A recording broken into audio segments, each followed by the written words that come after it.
The Bangko Sentral ng Pilipinas cites studies showing that the newly released polymer banknotes are more effective in preventing counterfeits, as it insisted that the new design is smarter, cleaner, and stronger. The Bangko Sentral ng Pilipinas releases a statement on Thursday, December 26, after the new polymer banknotes met backlash as the public questioned why the portraits of national heroes from the old design were removed. The Bangko Sentral ng Pilipinas says that based on the study it made on the redesigned 1,000 peso bill in April 2022, the polymer banknotes incorporate advanced security features which reduce the risk of counterfeiting. The study even shows that only 10 counterfeits out of 825.4 million in circulation were found from 2022 to November 2024. The agency says these counterfeits were of low quality as their elements poorly match the advanced security features of polymer banknotes.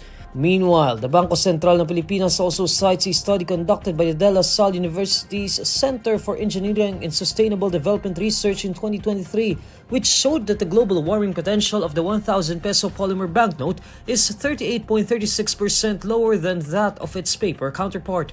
According to BSP, the lower global warming potential is attributed to the longer lifespan of polymer banknotes, which reduces the consumption of resources such as electricity throughout their life cycle. Furthermore, the agency argues that the new polymer banknotes are less likely to get damaged or dirty and can also be sanitized with less risk of damage, which the Department of Health itself confirmed. The BSP also says that research shows that polymer banknotes have a longer lifespan of 7.5 years compared to the 1.5 average years of paper banknotes.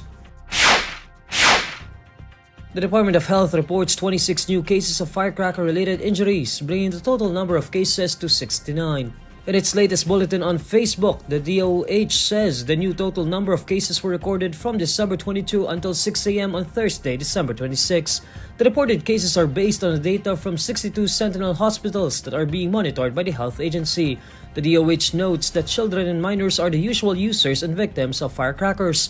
Of the 69 total cases, 58 of them are ages 19 years old and below. 51 of the cases were actively using firecrackers, while 59 of the cases were caused by illegal firecrackers, particularly boga. The health agency reminds parents to prevent their children from using firecrackers, especially boga, 5-star, and piccolo, which are the main causes of firecracker incidents.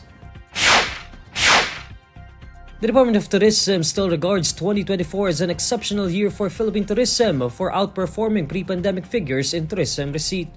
According to Tourism Secretary Cristina Frasco, the country has earned an estimated 712 billion pesos in tourism spending since the beginning of 2024. This amount represents a 119% recovery from 600 billion pesos in 2019 and an increase from last year's 697.4 billion pesos. The DOT estimates show that from an average of 9 nights, tourists are now staying over 11 nights in the country.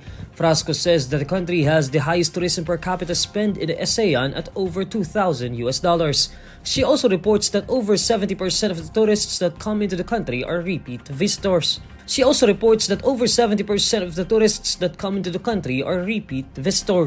Frasco adds that they anticipate for the numbers of tourists to further expand, considering that the country is now able to offer a more diverse array of tourism products and more destinations.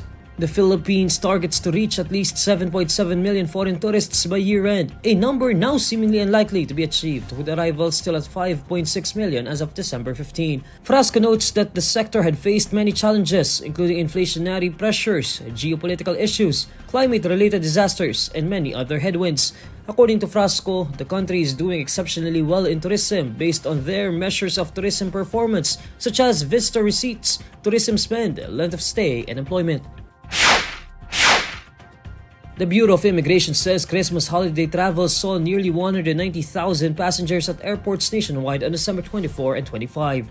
The Bureau says it recorded over 52,000 airport arrivals and more than 41,000 airport departures on Christmas Eve alone. Meanwhile, more than 47,000 airport arrivals and over 44,000 airport departures were recorded on Christmas Day. Bureau of Immigration Commissioner Joel Anthony Viado says the number of travelers processed by immigration officers over the 2 days remained consistent with figures recorded during the same period last year.